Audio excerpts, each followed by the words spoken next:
Hello students. तो कैसे हैं आप सब। हमने स्टार्ट किया था B pharmacy second semester pathophysiology में यूनिट नंबर 3। ओके। और यूनिट नंबर 3 में हमने देखा था हेमाटोलॉजिकल डिजीज, जहां पर हमने लास्ट लेक्चर में कवर किया था megaloblastic anaemia with the deficiency of folic acid. Okay. आज के इस लेक्चर में हम देखेंगे कि अगर विटामिन बी 12 की डेफिशिएंसी हो गई तो उससे कैसे आपको एनीमिया हो रहा है। तो सबसे पहले मैं रिक्वेस्ट करूंगा जिसने ये लेक्चर नहीं देखा मेगालोब्लास्टिक एनीमिया फोलिक एसिड वाला, ये देख ले, क्योंकि काफी कुछ रिलेट करना है विटामिन बी 12 में। ठीक है, मैं काफी कुछ रिलेट करूंगा लास्ट लेक्चर से, आपको लिंक भी शो हो रही होगी यहाँ पर आई बटन पे। चलिए, तो आज का लेक्चर स्टार्ट करते हैं megaloblastic anaemia with the deficiency of vitamin B 12। Lecture को ध्यान से सुनना, यही आपको सब याद हो जाएगा, चाहे फार्मेसी हो चाहे नर्सिंग या कहीं पर भी आपको ये टॉपिक लिखना है तो बहुत अच्छे से मैं कवर कराऊंगा डिटेल नॉलेज के साथ। पर पहले लास्ट लेक्चर जरूर देख लेना। चलिए शुरू करते हैं megaloblastic anaemia with deficiency of vitamin B 12। अगर आपको और लेक्चर देखने हैं तो मैंने प्लेलिस्ट की लिंक जो है डिस्क्रिप्शन में दे रखी है। और अगर आपको नोट्स डाउनलोड करने हैं पीडीएफ फॉर्मेट में तो आप टेलीग्राम से जुड़िए। वहां पर मैंने आपको व्हाट्सएप के बारे में बता रखा है, व्हाट्सएप ग्रुप के बारे में। आप व्हाट्सएप ग्रुप फीचर से जुड़िए और वहां से आप नोट्स को डाउनलोड कर सकते हैं। तो चलो शुरू करते हैं आज का लेक्चर। तो देखो, हर विटामिन का हमारी बॉडी में अलग अलग फंक्शन होता है, वैसे ही विटामिन बी 12 का भी काफी ज्यादा फंक्शन होता है हमारी बॉडी में। ठीक है, किसी भी विटामिन की अगर आपकी बॉडी में कमी हो जाती है तो बहुत सारी प्रॉब्लम आ सकती है। जैसे अगर विटामिन बी 12 की आपको कमी हो गई, विटामिन बी 12 अगर आपका कम हो गया तो आपको एनीमिया हो सकता है। साथ ही साथ सोरनेस ऑफ टंग, जिसे हम कहते हैं ग्लोसिटिस, वो हो सकता है। और न्यूरोलॉजिकल डिसफंक्शन, ये तीनों मैं आपको बताऊंगा कि anaemia, soreness of tongue and neurological dysfunction ये कैसे हो रहे हैं विटामिन बी 12 की कमी होने पर, डिटेल में पढ़ेंगे। और सबसे पहले हम पढ़ेंगे कि विटामिन बी 12 में मिलता कहाँ से है, हमारी बॉडी में एब्जॉर्ब कैसे होता है, हमारी बॉडी में इसका फंक्शन क्या होता है, और अगर इसकी कमी हो गई तो फिर एनीमिया, सोरनेस ऑफ टंग और न्यूरोलॉजिकल डिसफंक्शन होते कैसे। तो साथ ही साथ हम इस लेक्चर में देखने वाले हैं sign and symptoms and treatment of megaloblastic anaemia due to deficiency of vitamin B 12। तो यहाँ एक बात तो पता है कि विटामिन बी 12 की कमी होने पर एनीमिया हो रहा है, सोरनेस ऑफ टंग हो रही है और न्यूरोलॉजिकल डिसफंक्शन हो रहा है। सबसे पहले मैं बात करूं विटामिन बी 12 को हम कहते क्या हैं, तो विटामिन बी 12 को हम कहते हैं कोबालामीन। क्या कहते हैं? Cobalamin. Okay. Vitamin B 12 is also known as cobalamin. It is a complex organometallic compound. अगर मैं विटामिन बी 12 को देखूं, suppose this is the vitamin B 12। Okay, ये विटामिन बी 12 है, तो इसको मैंने देखा तो मुझे पता लगा कि ये कॉम्प्लेक्स ऑर्गेनोमेटेलिक कंपाउंड है जो कि एनिमल के डेयरी प्रोडक्ट में मिलता है। एनिमल डेयरी प्रोडक्ट मतलब एग, मीट, इन सब में मिलता है, एग, मीट, मिल्क। तो विटामिन बी 12 आपको कहाँ कहाँ मिलेगा? एग में मिलेगा, मीट में मिलेगा। एक कॉम्प्लेक्स ऑर्गेनोमेटेलिक कंपाउंड है। ओके। तो vitamin B 12 is also known as cobalamin. It is a complex organometallic compound which is found in animals and dairy product. Okay, dairy product से मिलता है, जैसे एग हो गया, मीट हो गया, एनिमल्स से मिलता है। चलिए, अब सबसे पहले हम देखते हैं कि विटामिन बी 12 हमारी बॉडी में एब्जॉर्ब कैसे होता है। सपोज कीजिए आप यहाँ पर खड़े हैं, ओके, और आपने खाए एग। ठीक, आपने एग खा लिए और एग खाने के बाद आपके स्टमक में गए एग। कहाँ पर गए? आपके स्टमक में। और स्टमक में HCl होता है, और वहीं स्टमक में एक एंजाइम होता है जिसका नाम है पेप्सिन। क्या नाम है? पेप्सिन। तो हमारे स्टमक में एक एंजाइम होता है पेप्सिन, और वो एंजाइम इस डेयरी प्रोडक्ट्स को, इन एग को क्या करता है? ब्रेक करता है, तोड़ देता है। तो हमारे स्टमक में एक एंजाइम होता है पेप्सिन, वो क्या करता है? डेयरी प्रोडक्ट को तोड़ देता है। चलिए, और तोड़कर ये पेप्सिन जो है उन प्रोडक्ट्स को तोड़कर निकालता है विटामिन बी 12। क्या रिलीज करता है? विटामिन बी 12 रिलीज करता है। ठीक है सर, यहाँ तक क्लियर हो गया कि जो भी हमने डेयरी प्रोडक्ट खाया वो स्टमक में गया। स्टमक में एक एंजाइम है जिसका नाम है पेप्सिन। वो पेप्सिन एंजाइम क्या करता है? हमारे प्रोडक्ट्स को तोड़ के उसमें से विटामिन बी 12 जो है निकालता है। ओके।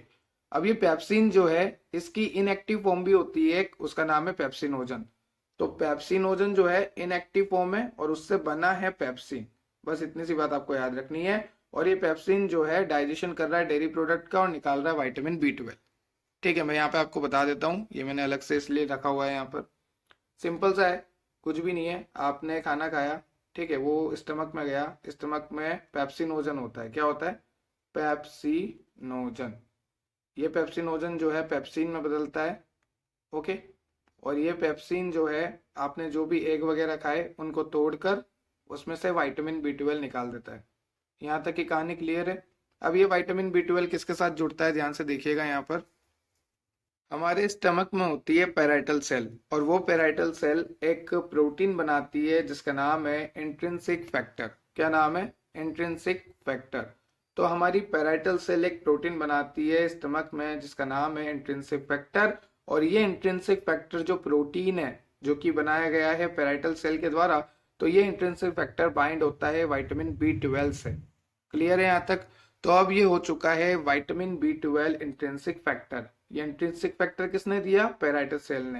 ये विटामिन B12 कहाँ से आया?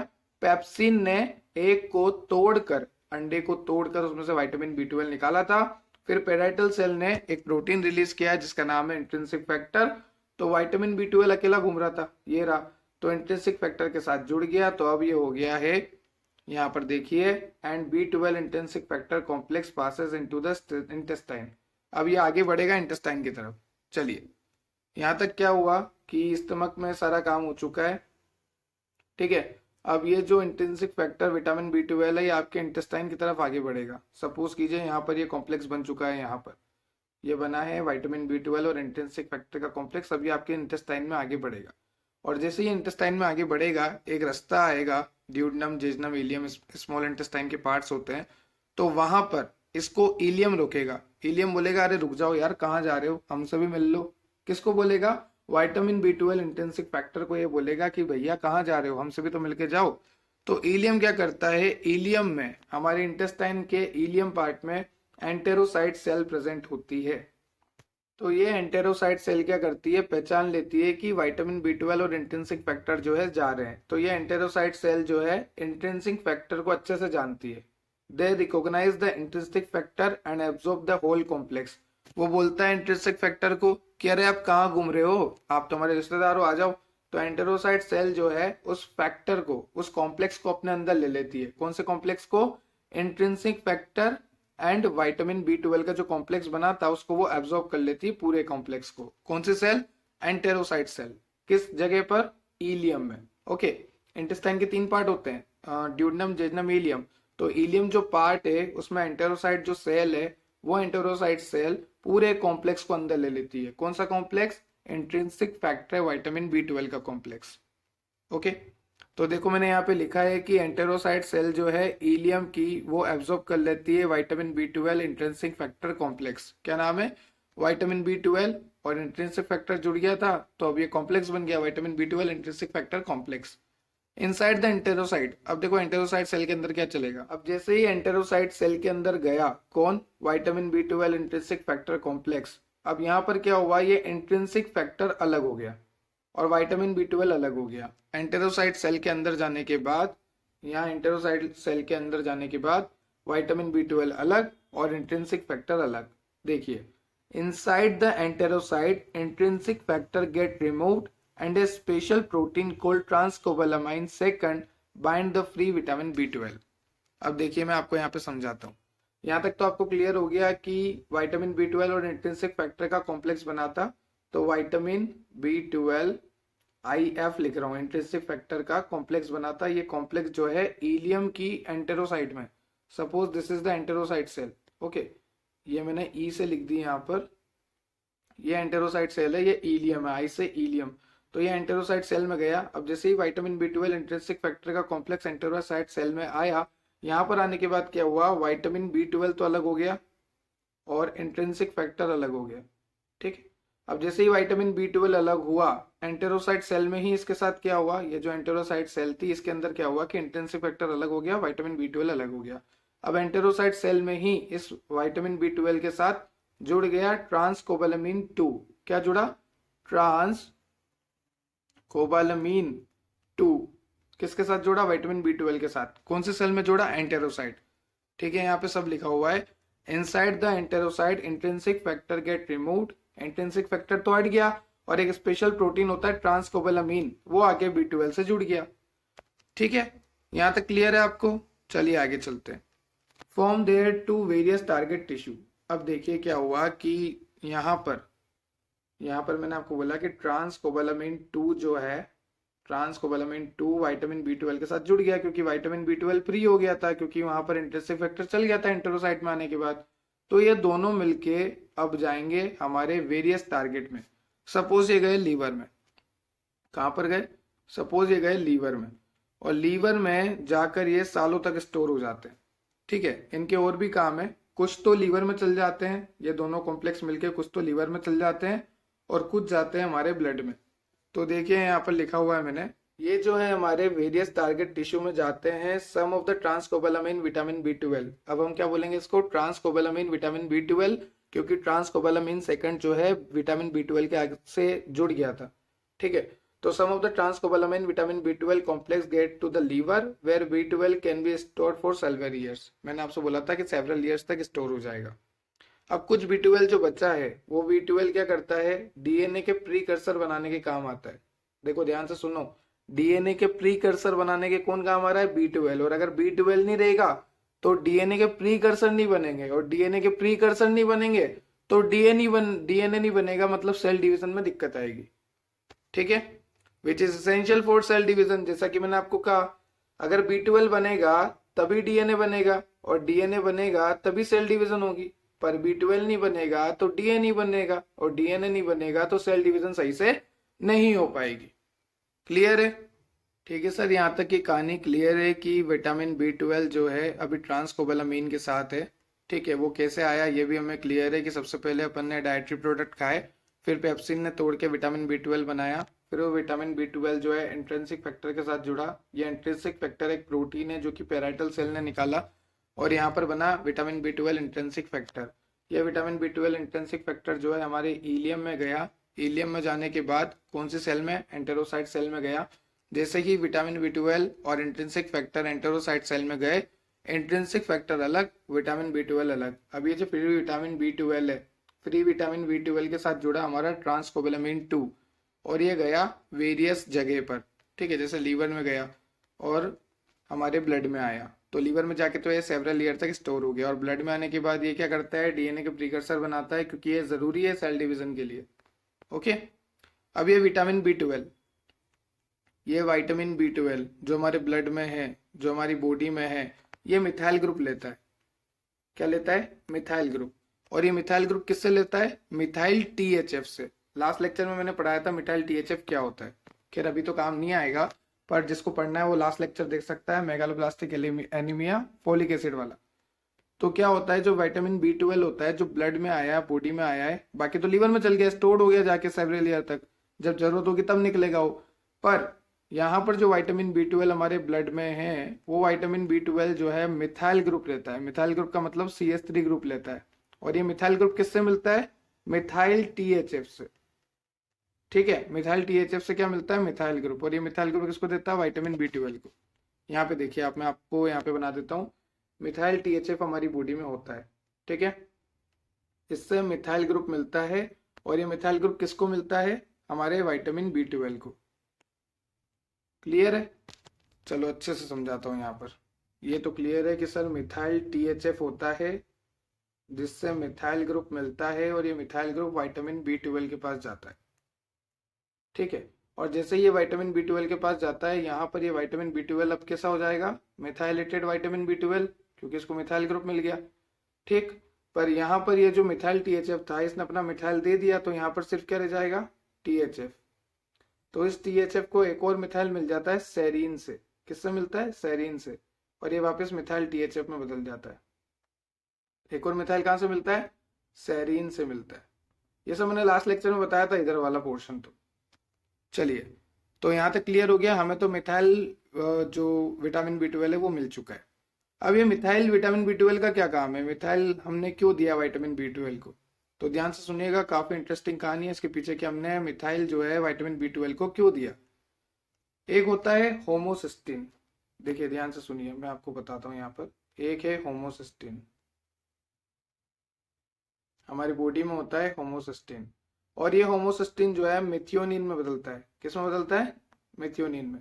ध्यान से सुनिएगा, हमारी बॉडी में है होमोसिस्टीन और ये होमोसिस्टीन जो है मिथियोनिन में बदलता है। और कब बदलता है? जब इसको मिथाइल ग्रुप मिले। सर हर किसी को मिथाइल ग्रुप चाहिए? अरे हाँ भाई, जो होमोसिस्टीन है ये होमोसिस्टीन हमारा मिथियोनिन में कब बदलेगा? जब इसे मिथाइल ग्रुप मिलेगा। और मिथाइल ग्रुप उड़ के तो आएगा नहीं, मिथाइल ग्रुप देगा कौन? मिथाइल ग्रुप देगा हमारा विटामिन B12, जिसके पास मिथाइल ग्रुप आया है। मिथाइल ग्रुप आया था ना विटामिन B12 के पास, कौन देके गया था? Methyl THF। तो ये मिथाइल ग्रुप क्या, विटामिन B12 क्या करेगा? ये मिथाइल ग्रुप दे देगा इस प्रोसेस में। और जैसे ही इस प्रोसेस में मिथाइल ग्रुप आया, ये होमोसिस्टीन जो है मिथियोनिन में बदल जाएगा। तो सर क्या फायदा है होमोसिस्टीन को मिथियोनिन में बदलने का? अरे ये तो जो मिथियोनिन बना है ना, ये मिथियोनिन एक इसेंशियल अमाइनो एसिड है हमारी बॉडी का। ठीक है, तो ये तो काफी इंपॉर्टेंट है। और अगर होमोसिस्टीन नहीं बदलेंगे ना हम, तो होमोसिस्टीन जो है क्या करेगा? देखो, अगर आप कह रहे हो कि H4 होमोसिस्टीन और इसको हम बना रहे हैं मिथियोनिन, मिथाइल ग्रुप देके, ठीक है, मिथाइल ग्रुप देके, और ये मिथाइल ग्रुप कहाँ से रहा है? हमारे विटामिन B12 से, क्योंकि उसके पास मिथाइल ग्रुप आ चुका है, मिथाइल THF दे चुका है। तो सर क्यों जरूरी है होमोसिस्टोन को मिथियोनिन बनाना? तो एक रीजन तो मैंने बता दिया कि मिथियोनिन जो है इसेंशियल अमाइनो एसिड। ओके, और दूसरा रीजन, अगर हम होमोसिस्टीन को मिथियोनिन में नहीं बदलेंगे और होमोसिस्टीन बॉडी में बढ़ता जाएगा बढ़ता जाएगा।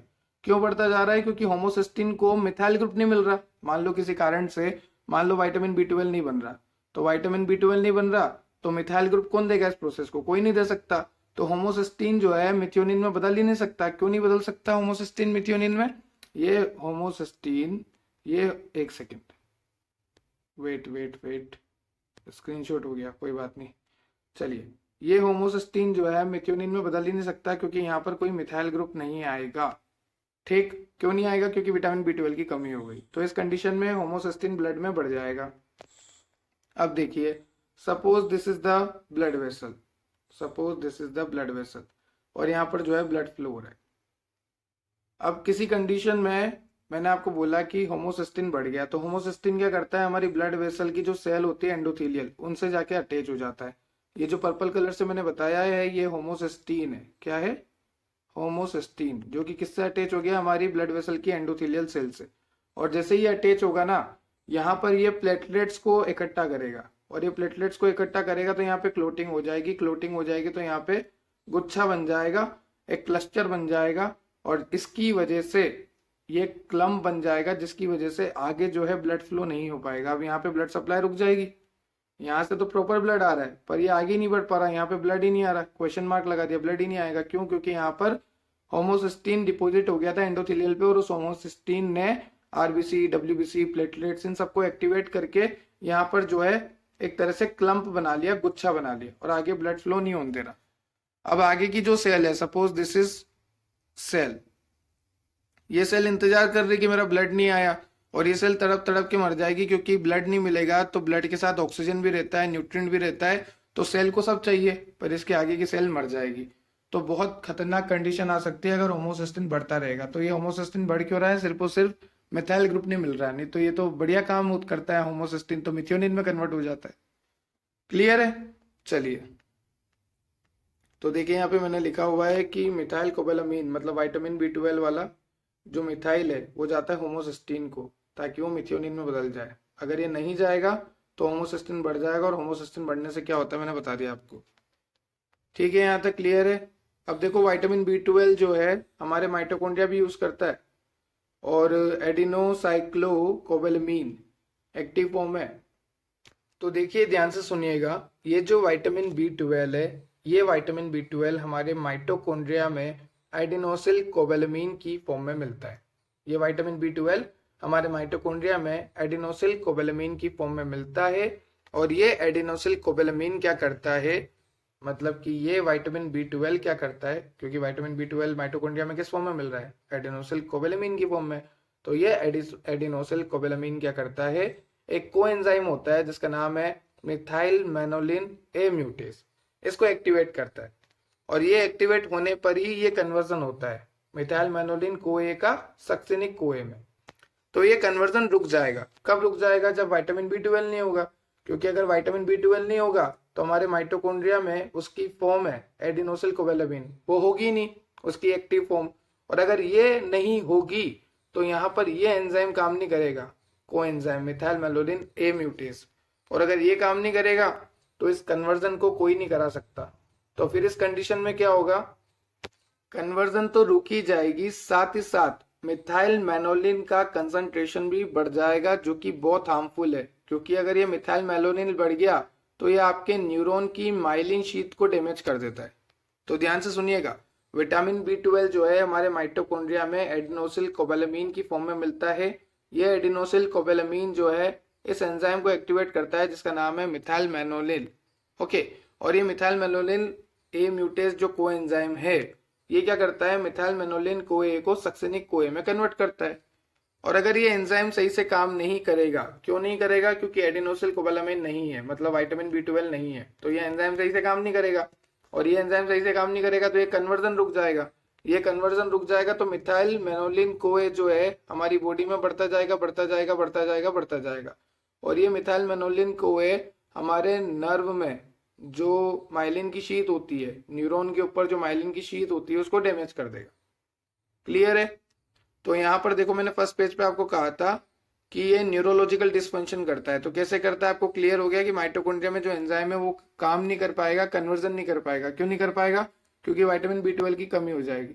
तो उस कंडीशन में माइलिन शीथ खराब हो गई न्यूरॉन की, इसलिए हम कहते हैं न्यूरोलॉजिकल डिसफंक्शन। अब देखते हैं ये एनीमिया कैसे कर रहा है।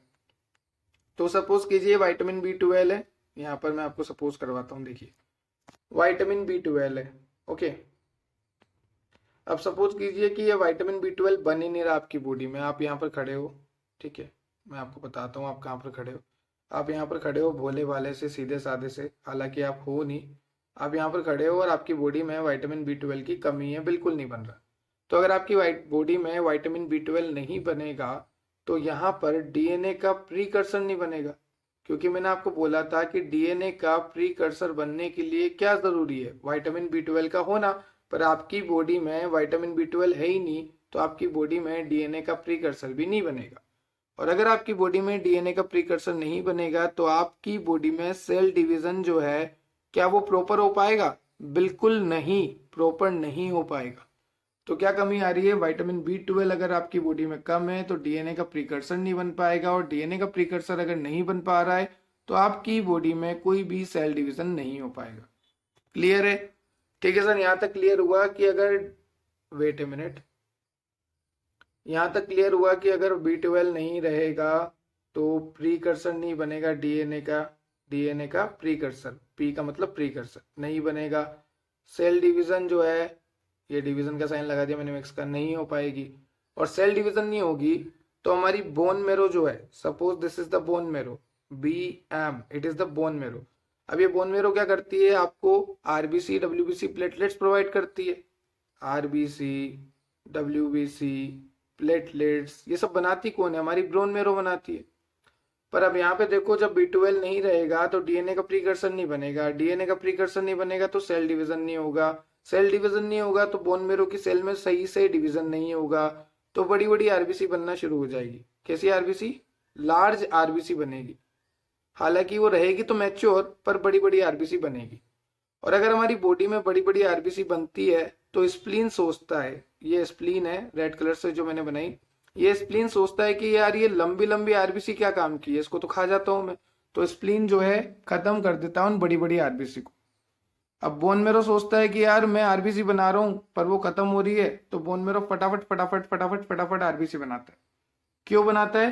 क्योंकि जब बोन मेरो ने RBC बनाई तो वो लंबी बनी। लंबी क्यों बनी? क्योंकि सेल डिवीजन सही से नहीं हुआ था, ठीक है, तो लॉन्ग RBC बनी। अब ये लॉन्ग RBC हमारी जैसी ब्लड में आई तो स्प्लीन देखता है, यहाँ पर ये बैठा है स्प्लीन देखता है कि यार ये बड़ी बड़ी RBC किस काम की है, इनको मैं खत्म कर देता हूँ। तो स्प्लीन और RBC को खत्म कर देता है। अब बोन मेरो सोचता है कि मैं RBC बना रहा हूं तो भी RBC की कमी हो रही है। एक्चुअल में क्या हो रहा है कि स्प्लीन खा रही है। स्प्लीन तो सही काम कर रही है क्योंकि बड़ी बड़ी RBC है, तो स्प्लीन उनको खा रही है। पर बोन मेरो सोच रही है कि यार मेरी वजह से RBC का नंबर कम हो रहा है ब्लड में, ऐसे कैसे?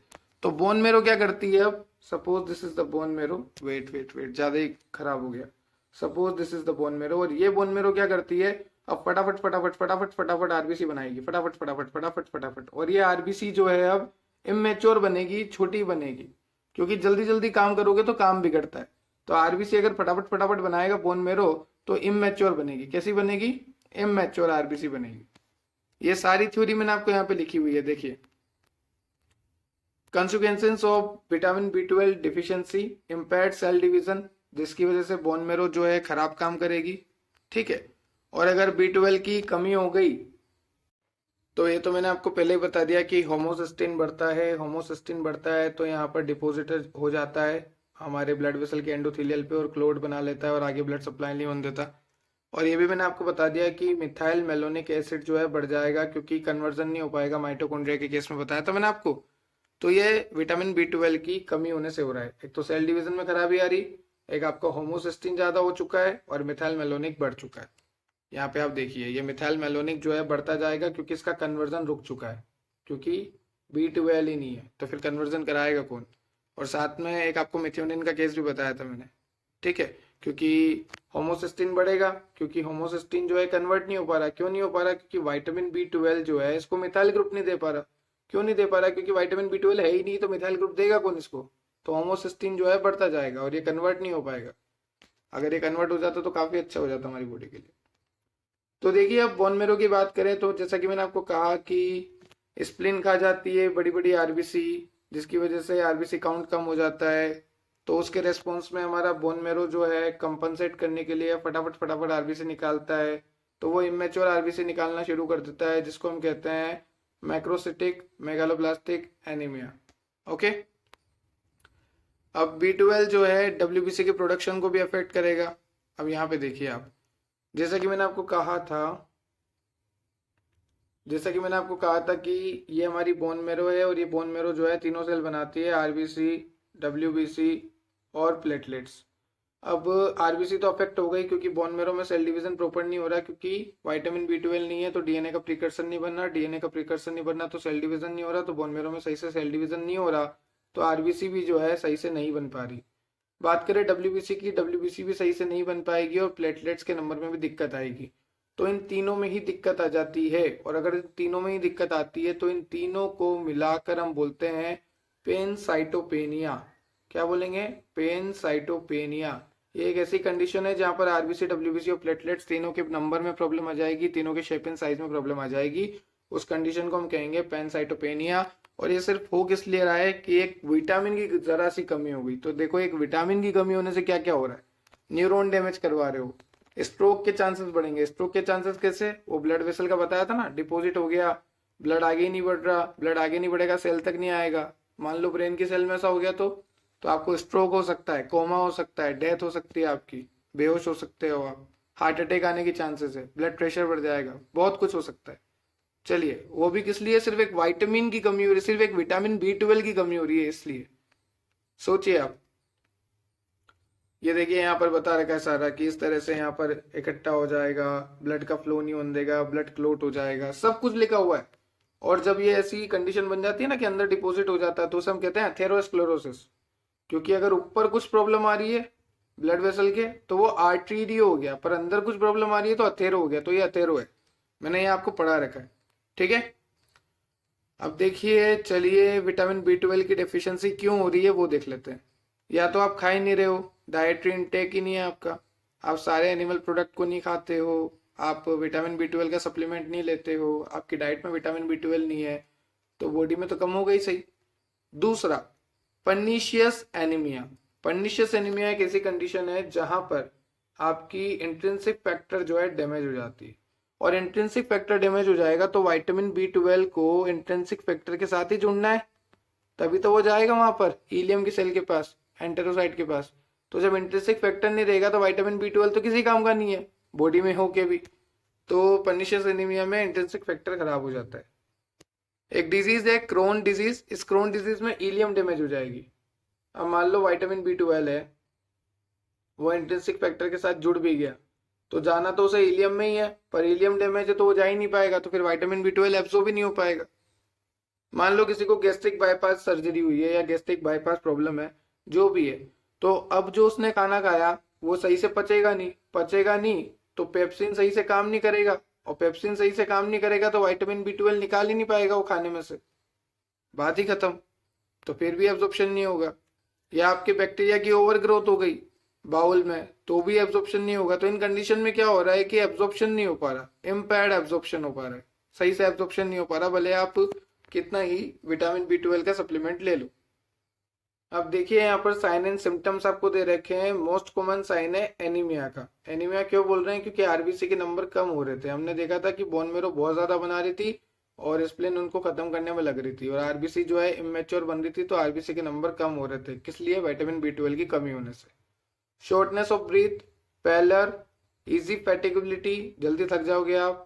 Soreness of the tongue, soreness of the tongue को हम कहते हैं ग्लोसिटिस। ग्लोसिटिस का मतलब क्या होता है कि जैसे आप खाना खाते हो और कई बार गलती से आपकी जुबान जो है आपसे कट जाती है ना दांतों से, पर वो जुबान जो है उतनी जल्दी सही भी हो जाती है, वो जुबान जो है उतनी जल्दी सही भी हो जाती है।